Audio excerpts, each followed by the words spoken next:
To start a voting session, click the Home button on the menu bar. You can select your preferred language by clicking on the appropriate language on the menu bar. You will be presented with a login page. To activate the keyboard to enter your PIN code, tap on the top text entry box. The keyboard will show at the bottom of the screen. You can now type your PIN code. If you make a mistake while typing your PIN code, tap the backspace button located at the top right corner of the keyboard. You will have to confirm your PIN code by entering it a second time. When you are done, tap the blue Login button. You can now select the member states you wish to vote for by tapping the empty box to the left of each state name.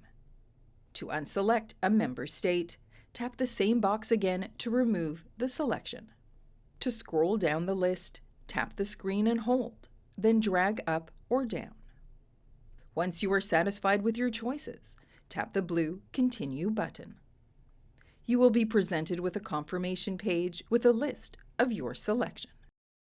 To modify your selection, tap the gray Change button to go back to the previous page.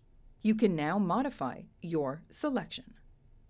Once you are satisfied with your choices, tap the blue Continue button. You will be presented with a confirmation page with a list of your selection. If you are satisfied with your selection, tap the blue Submit. This will submit your ballot and will conclude the voting process. Please note that if you wish to submit a blank ballot, tap the blue Continue button without making any selection. Once you have completed the voting process, you may click the Home button on the menu bar to return to the vote selection screen. Here you may view the results of the ballot when the voting is closed, and you may start the next vote when opened by clicking Vote Now.